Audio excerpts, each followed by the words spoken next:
This is the brief on the latest episode of the Job Scam Report, to break down the downright scary rise of AI fraud. First, the old John Cena test, actually trusting what you can see, is totally did. AI video is now so incredibly realistic that candidates might just be interviewing with a scripted AI avatar instead of a real human being. Companies are completely falling for the bait and wait scam. They think they're hiring everyday remote staff, but they're actually onboarding fake employees, often actors from North Korea, believe it or not. These fakes just use the job to gain long-term access to corporate infrastructure and financial accounts before they finally strike. Finally, we all need to be playing aggressive defense. If you get a suspected spam call, hang up immediately. Because if you keep talking, they can easily record you to clone your exact voice. You've also got to verify every single recruiter's email domain against real landing pages and keep a strict log of your applications so you can quickly spot fake follow-up emails. Basically, as AI blurs the line between what's real and fake, successful hiring and job searching now absolutely demands zero-trust verification tactics. In the digital deception era, your skepticism is your best security. If you have ever questioned whether a job was real or not, I'd like you to put in the chat the word verify. I want to see how many people have actually stumbled across jobs that were a little suspicious. Oh, wow. Mark, are you seeing this go through? Probably everybody. So we have a lot of people who have seen suspicious jobs for sure. So in today's job market, job scams are getting much more sophisticated, more personalized, and really harder to spot. I know that for a fact. And that's why today's conversation is so important. Our session is titled Clarify, Verify, Don't Just Apply. And we're going to show you how to spot and avoid job scams, because being proactive in your job search isn't just about standing out, it's about protecting yourself. I'm really excited to introduce our speaker, Mark Anthony Dyson. He's known for helping professionals navigate the job search and help us understand what to look for, what to avoid, and how to move forward a little bit smarter. So Mark, thank you so much for being here. I am going to start asking Mark some questions. He is here to answer your questions as well. So you have two ways to ask Mark a question. You can either raise your hand, just like this. I have a little raised hand icon, and that's going to put you to the top of my screen so I will see you. And that's the best way to ask a question, because you'll come to the top of the screen. I'll see you. If you're a little shy and you don't want to speak, you can put the word question in the chat and I will read it for you as long as I see it. Okay. I'm going to start because I know for some people it takes a little while to warm up. I just lowered my hand. Mark, are you ready to answer some questions? Always. Okay, so let's put a spotlight on Mark if we can, and me if you can, Laurie, if you don't mind. And everyone else, if you wouldn't mind muting yourselves, unless we have a question, that would be amazing. So my first question, Mark, is, are job scams actually getting worse, or are we just hearing more about them?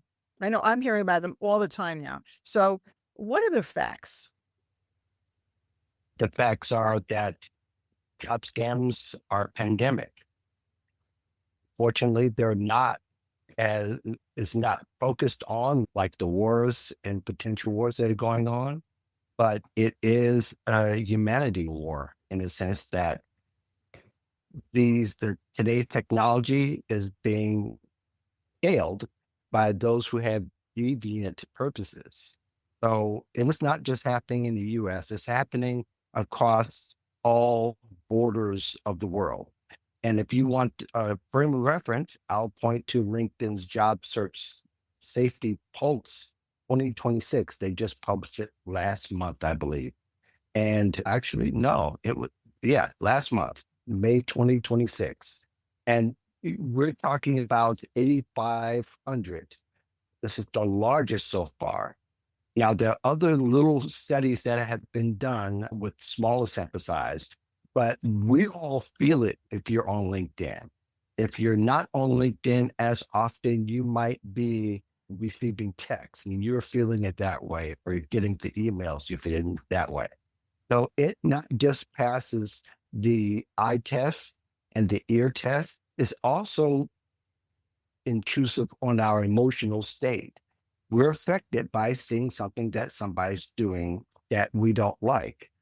Now, for some people, they get caught up in it and they're trying to buffer it by not trying to be on LinkedIn as often, not look at their text messages and perhaps deter them to their spam folders. But the reality is, if you look at LinkedIn's last study, it's not just 8,500 plus people, but they also cover different countries as well. And that's probably what differentiates. I can't even talk this morning. That's the difference between what other studies are doing as far as what we've seen in the US and what is actually happening across the world. And they're seeing it very informed. The other differentiating part is that these are working professionals that LinkedIn has decided to focus on. So they are people who are seeing it as working people. If you're unemployed, it hits a little different.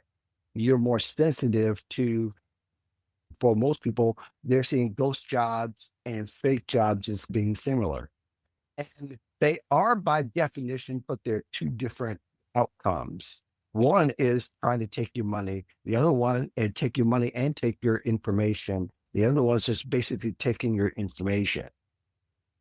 Now, we can argue whether we should volley forth and back and forth between terms as far as what's a ghost and what's a fake job.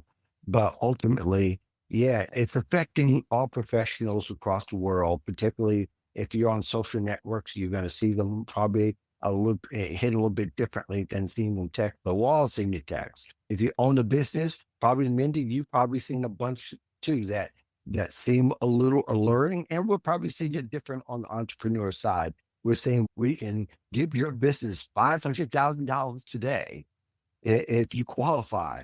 Lots of that. But people also seeing that, hey, we got this great job.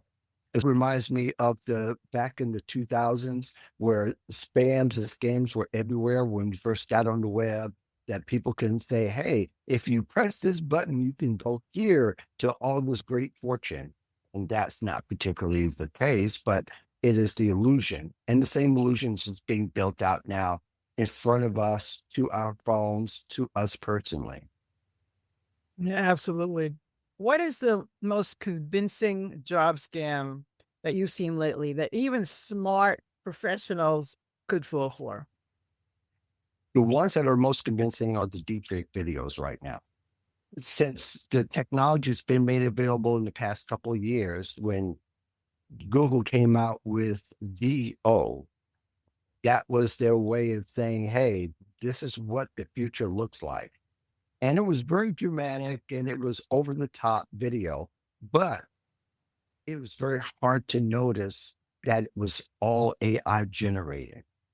And those are the ones that are being perfected at this very hour, that on LinkedIn, people are seeing videos in many cases that look very real.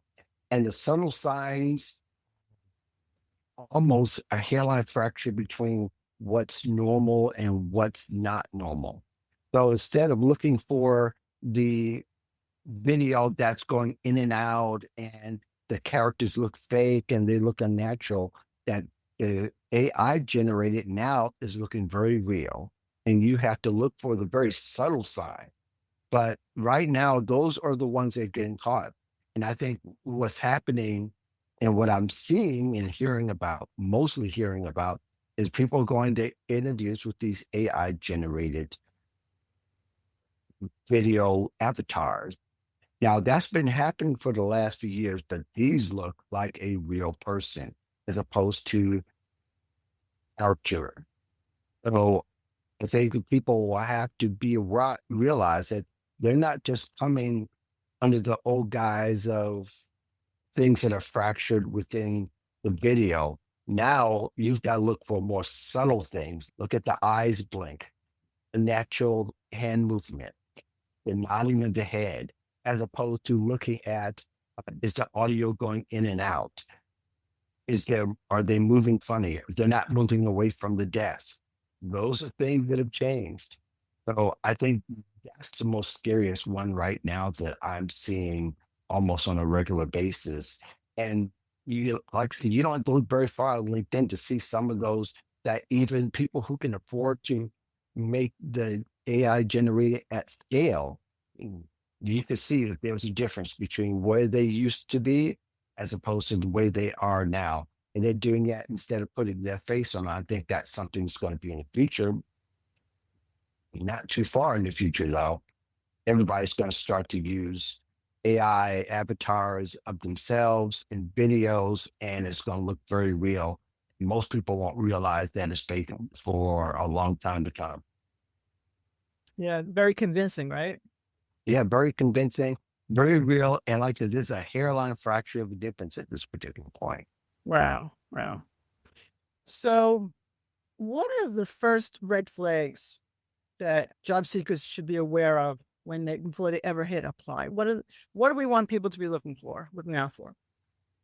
I think one of the first things first is if you just going to the gym and not warming up and not getting your body prepared to work out, you increase your risk of injury in many cases.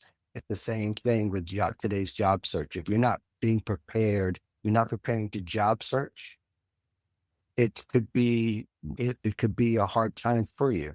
That's why I built the Clarify, Verify, Don't Just Apply framework to give people a start. And I think having written about job search for the last 15 years and having been a practitioner at one particular time, I'm not a practitioner anymore, but having coached a few hundred people and all that, most people haven't prepared in the past. But it's been the thing that we've been preaching about for a long time is that prepare yourself, start to decide what you want to do with your life as far as the clarifying. If I can go a little bit into it, that will also help. Is one thing is just get a clarification on what you contribute. And one of the red flags that often comes to is that people get random things that are not relevant to their field postings through their text. And it's very alluring. They get enamored with all of the perks, so to speak. So they're happy to see that, oh, I get unlimited PTO and I can make $500 in the next 2 days and I only have to spend 3 hours doing it. That's crazy. Of course, that appeals to our senses, but it's an old scam, but it's just because people are in a new emotional state.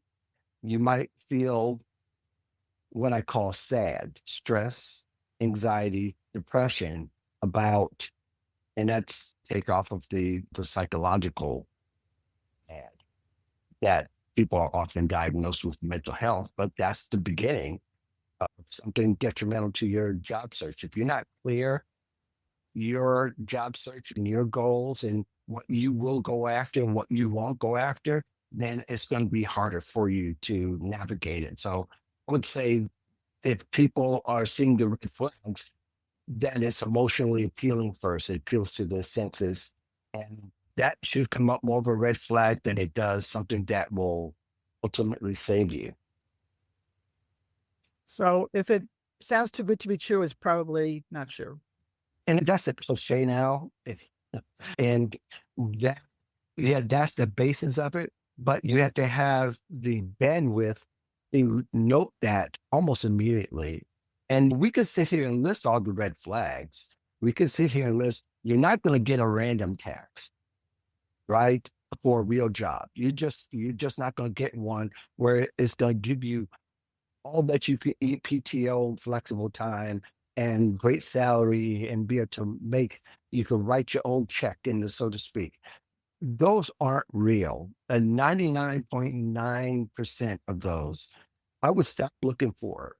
The fact that a recruiter is going to send you something and they're going to have their Gmail on it, you shouldn't trust that unless you vetted that very carefully. And that recruiter, the ones that I know, the few that I know that have the Gmail because they have a business and they work out of the Gmail box for whatever reason, the very few that do, they post it and they've been posting it for a long time. So therefore, they have the trust of their network, and the network can also vouch for them. 99.9% of those fake recruiters that send it, you might as well just delete the text. There are other things as well, like they want to lead you off the platform. There is referring you to somebody else with another Gmail address that even offer to a big company. We know big companies aren't using Gmail address as their URL. Those red flags are true, as well as just how they sound, how people sound, and they sound like they're using flattery as a form of faith. And that's the other part that gets people emotionally, is that they've been applying jobs so long that when they see something that, wow, somebody really feels me, they're not feeling you. They're sending it to 10,000 other people. But understand that any one red flag is enough to walk away. It really should. You read like my shirt. You can look at those and say, those aren't real.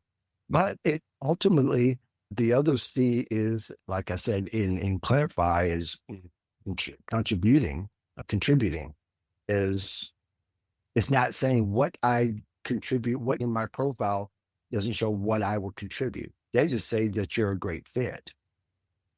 Unless that happens, it's not even a need to go any further. I get a lot of those. You're a great fit for our company. Hey, see this everything. Yeah, and don't have any. How much delete? But a lot of people don't ask now. How would they know that based on my LinkedIn profile, my resume? And by the way, there is no group of recruiters who are raving about anybody's resume, in case you're wondering. But those things are important. Another C to add to that is connections. It's your connections, the people you've connected to. Have you heard about this, that, and other? If you haven't, I get those almost daily, and sometimes several times a day. And most people know the answer to the question before they even see it. But as someone that you trust that has good judgment, surrounding it, recruiters, people like Mindy, others, I see you here, Al Smith. I've seen you around, been around for years. I've seen your name. I'm giving you a shout out here. But the people, I would trust them automatically. My good friend Kenneth Lane. What's up, Kenneth? How are you? People like him, I've seen around for years, but I know I would have them. Have you seen something? Have you seen something like this? And I'm glad that finally there's more career coaches that are wanting to know more about scams, because it's also affecting their industries. They're being impersonated, which we could talk about a little bit. But those things are really important in helping you clarify whether you should go forward or not.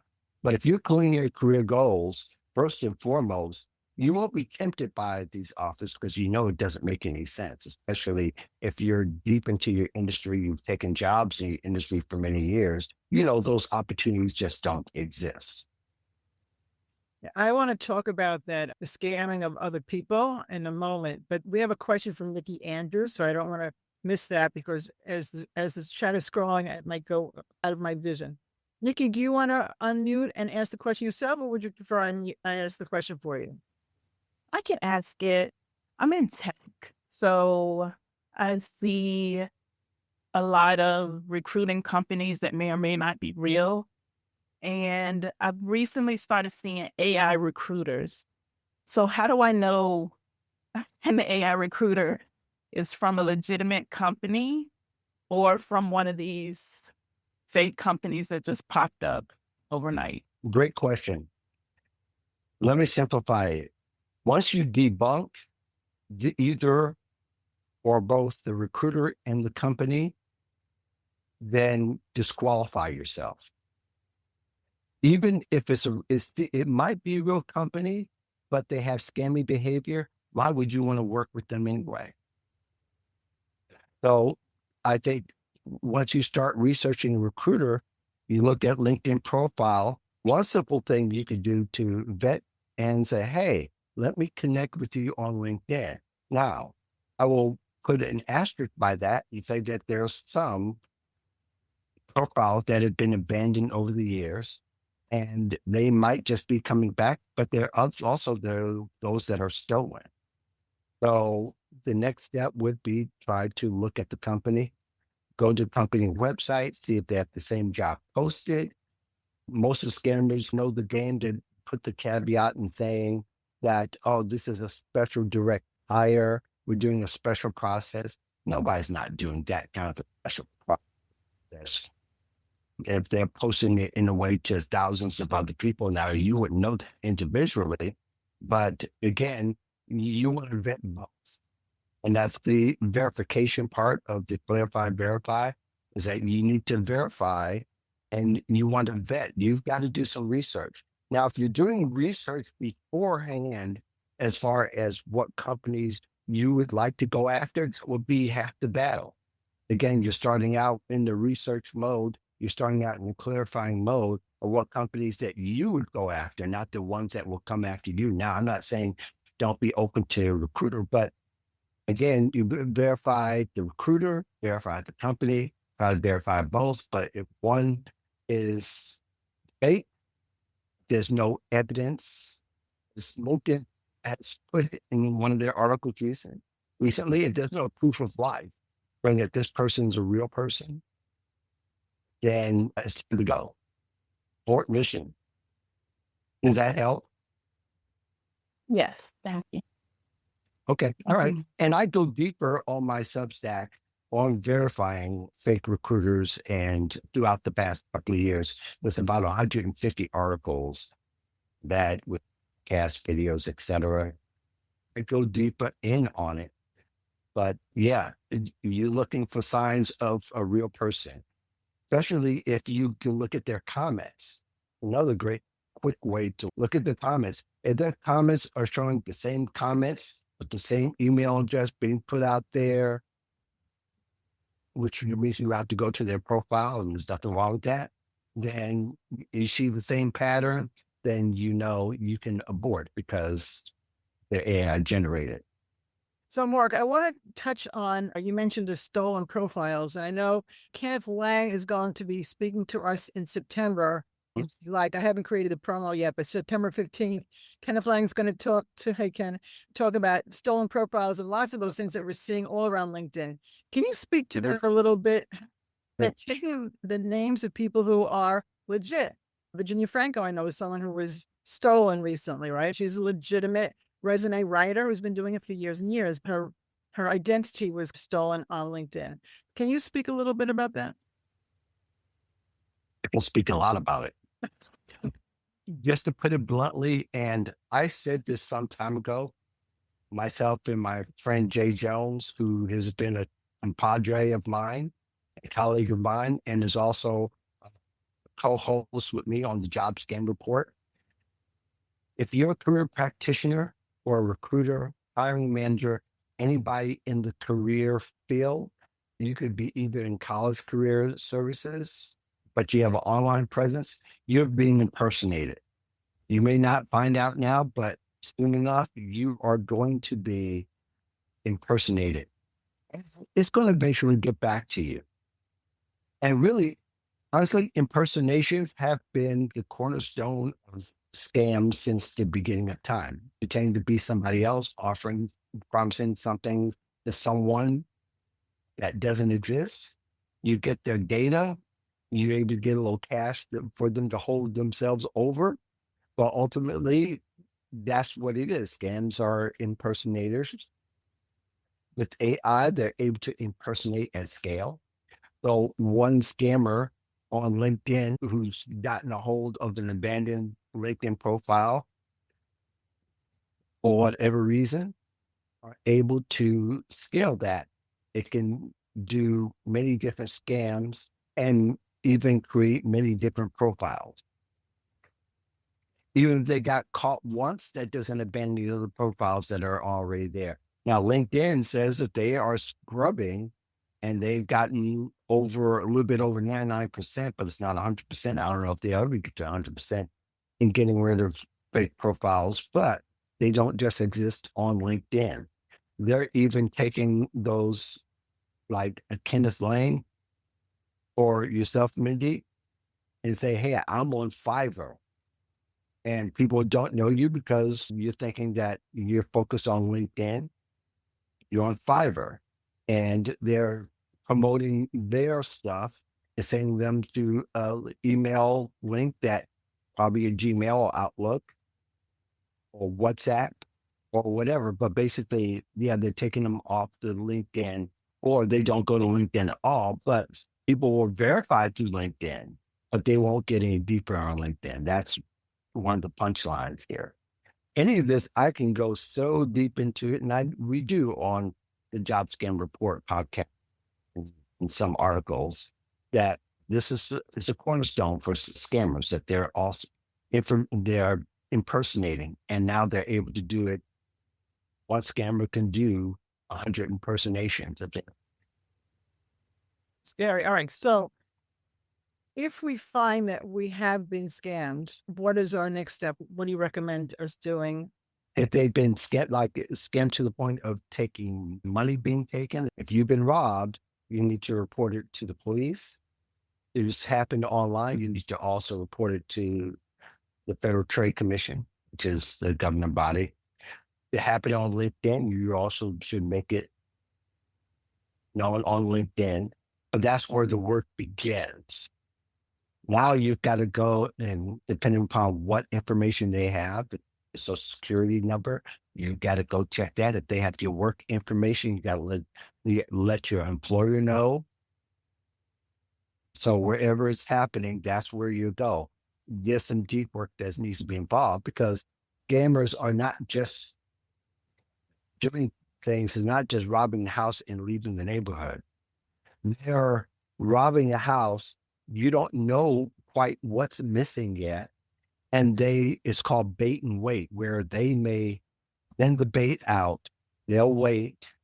They may get enough information on you, but they're not going to use it right away. They may use it a year from now or 2 years from now. You might find out through your credit report that, yeah, somebody's been trying to buy houses, cars. It's in your name. So we have to be vigilant about our credit scores, vigilant about all those kinds of things. I'm glad you mentioned vigilance, because that's part of the verifying part. And you also have to be vigilant, and you've got to look for the details. It's like you do in your work. You've got to look for signs where you think of preventative measures, where you want to start protecting your personal information, and how you do it. If you're unemployed, it's great for you to lock down your credit report. It's a great time to do it, so that your identity and your personal information and any of your credit assets and bank assets, so somebody's not impersonating you. That would be one of the things you could do. The other thing too is just to make sure that, and we did an episode on this, and make sure that to remove any of the metadata that might make your resume vulnerable. And all that to say is that it's a little bit different than just having not to put your address on your resume. Hopefully that, or you don't have your addresses on your resume, that maybe the city and the state might be necessary. And even the zip code, but your address isn't particularly necessary. You should probably have a job search email dedicated to your job search. So only that's out there. That should be something that you would need to give out a little bit more frequent for your connection stake or a potential employer. But that's how data is also stolen. When data warehouses are being broken into, and a lot of where the employers have stored data from resumes they've gotten, they're being broken into. And that's part of problem too, is that a lot of people put too much information on a resume and it exposes them. But I think the vigilant part is listening out and watching what's going around you to make sure that you're protecting yourself. Absolutely. And that's 100% true. I look at resumes every day. And although we've been talking about this for years, a lot of people still put their home addresses. And it's always curious to me, Do you expect someone to come in and knock at your door to offer you a job? That's never going to happen. And they're not mailing you a letter. Yep. So just take them off. You don't read that. And it's interesting. Yeah, we've been talking about it for years, but I think during the pandemic, I think more people got the clue, but still to this day, people are still putting objective statements on their resumes and then putting addresses. They're putting addresses at the top, which that's where we are. That's where we are. But those things are also, it's a protective measure by removing it. Absolutely. Absolutely. Do you have other questions in the chat, baby? I haven't seen any more in the chat, but I have plenty more. Okay. I see one from Alexandria. Okay. She says, are you referring to the green banner or the one visible subscribe to LinkedIn? She mentioned that because that's good. That's a whole discussion. I wasn't referring to the green banner yet, but I think that's something that's frequently talked about, Mindy, where people were talking about the question. Open to Work. Should I or should I? Question. Yeah, it's a relevant question. The Open to Work banner is useful for those who are looking for a job.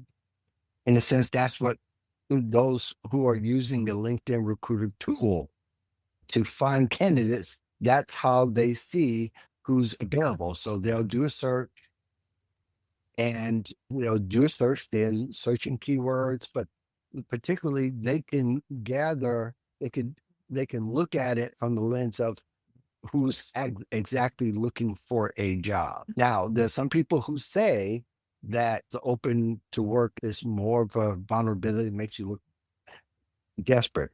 We can debate that.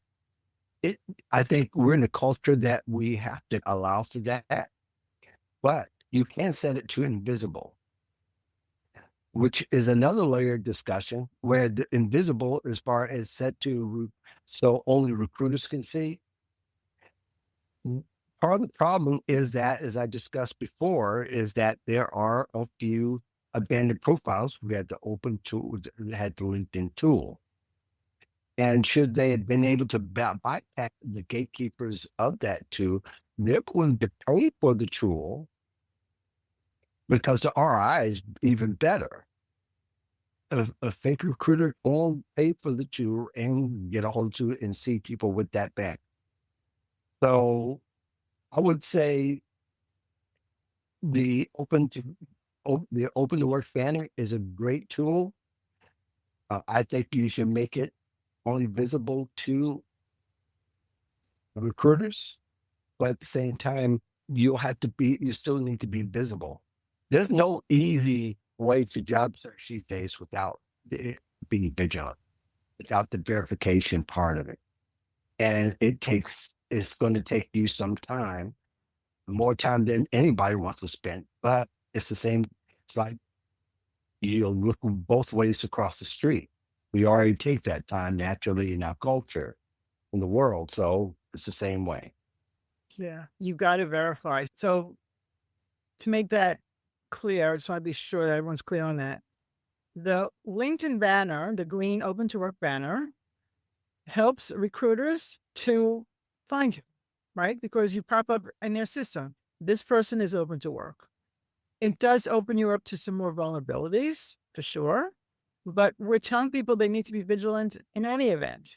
So you have to make a choice. Do you want to be found and still be vigilant and be aware that you maybe get scammed a little bit more because you have that Open to Work banner? And even if you are only having it visible to recruiters, as Mark is saying, those people who know what they're doing can still pay to get access to that recruiter version, right? You always have to be vigilant.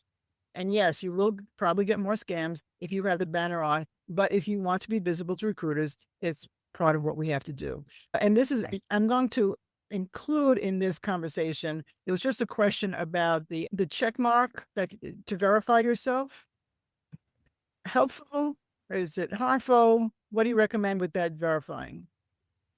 I think that reduces reduces the varmint you're going to see or be exposed to, as far as if they don't have it, you probably have to do some extra verification. Some people don't because of verification.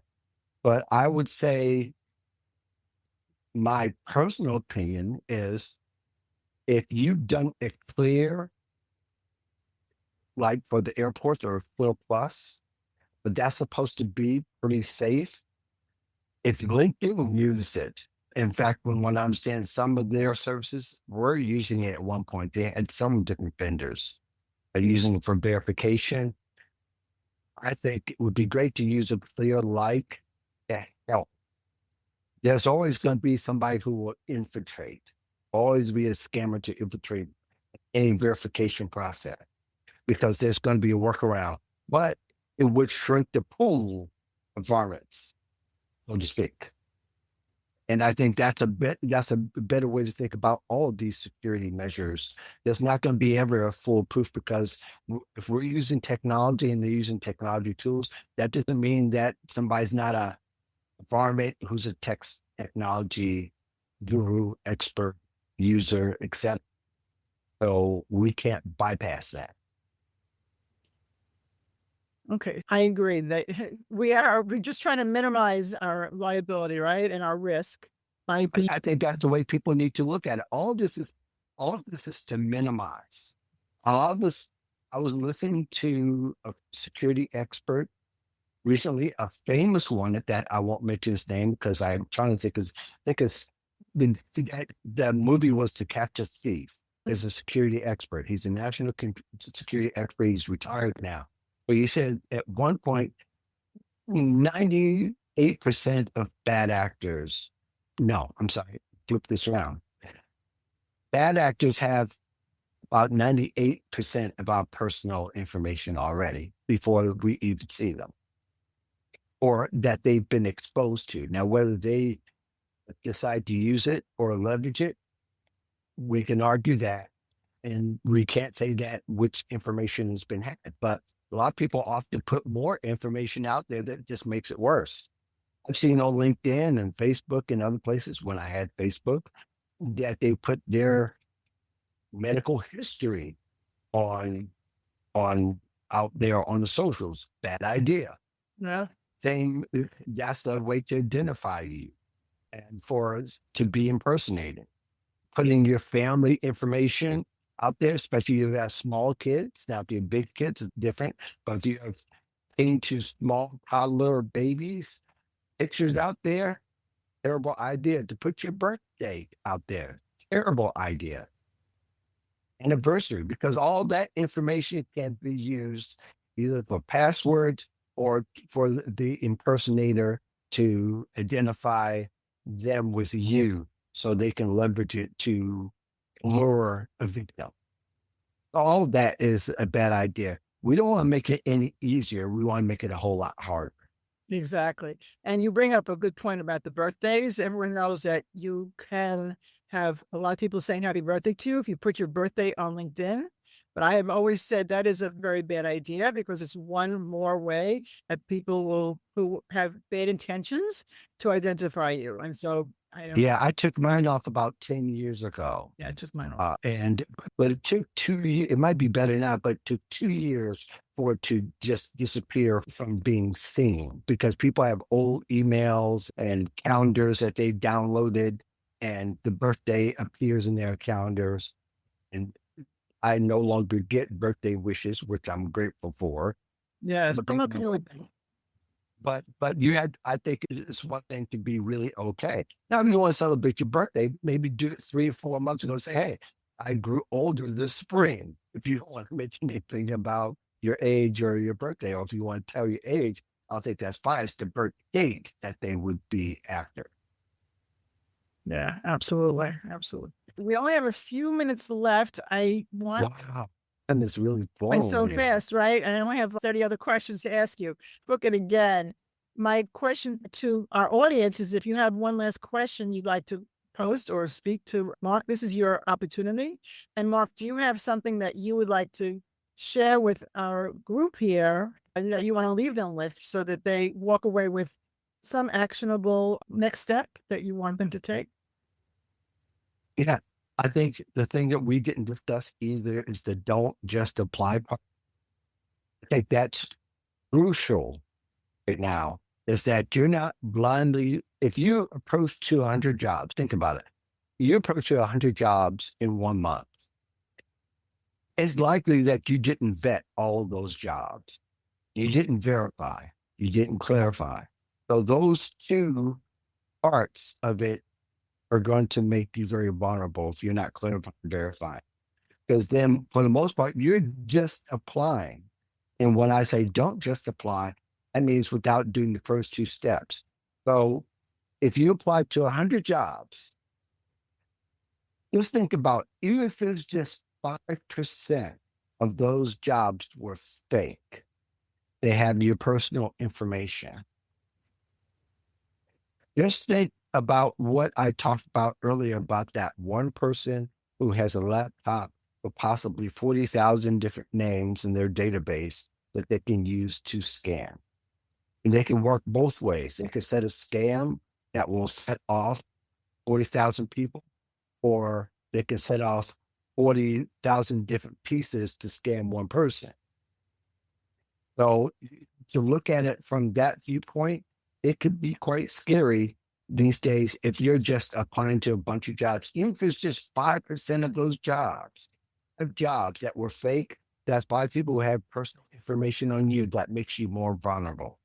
We want to decrease the amount of vulnerability that we have right now. And that's part of the clarify, verify. And you could add your own. I'll probably have something that's coming up here soon. There's a couple other presentations I'm doing this summer that will extend that specifically. But all in all, to say is that do those parts. If you follow that particular framework, and you can add to what it will mean to you, but ultimately you want to clarify your personal goals. You want to verify each and every opportunity to make sure that you're applying to a real company, a real recruiter, that they have a real process, that they have a way that you can call and verify with the company. Maybe the network connections that could help you do that. I might just,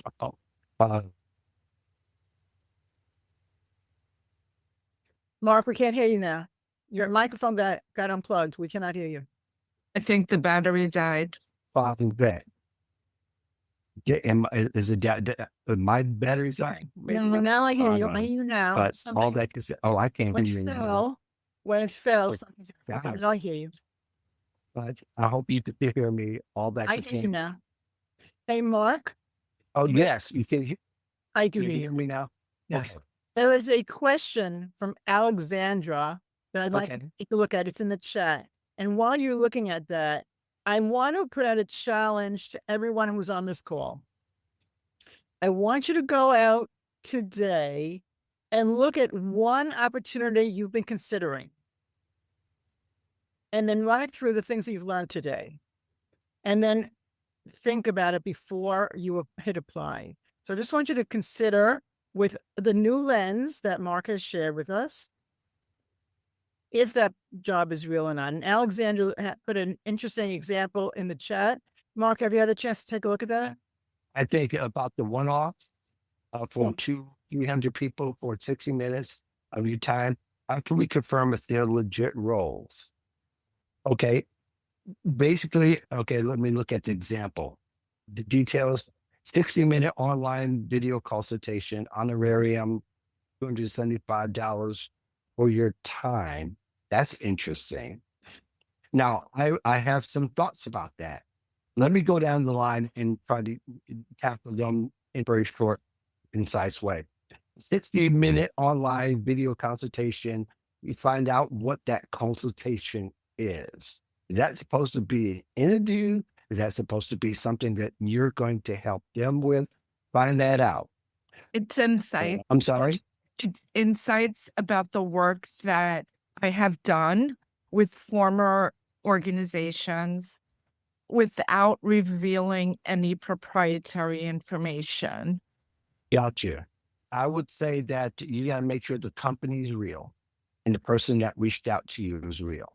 And they're actually doing that. Now, if it's a company you never heard of, there's a tool I recommend. It's called whois.com. Sorry. That's WHOIS.com. Okay. Go to the very top of the page and put in the company's URL.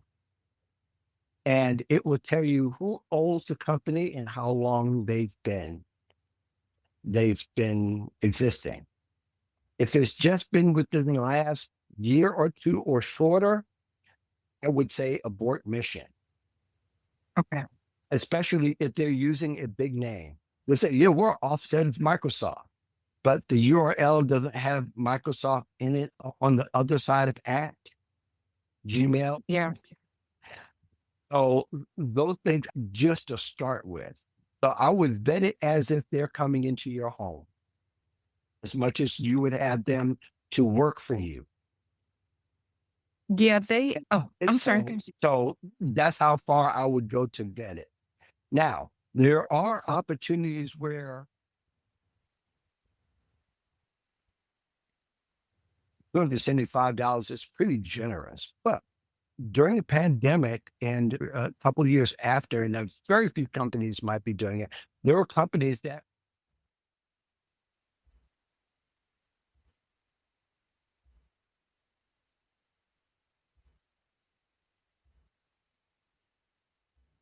were paying people to come interview, especially if they come from a distance. But even if they weren't, and they asked them to do other work for them, they were paying them for that time. So it's not completely, it's not completely off base. But it goes back to verifying. Even if they say that they're not going to ask for any private information, they're looking for some information and they want to pay you for it.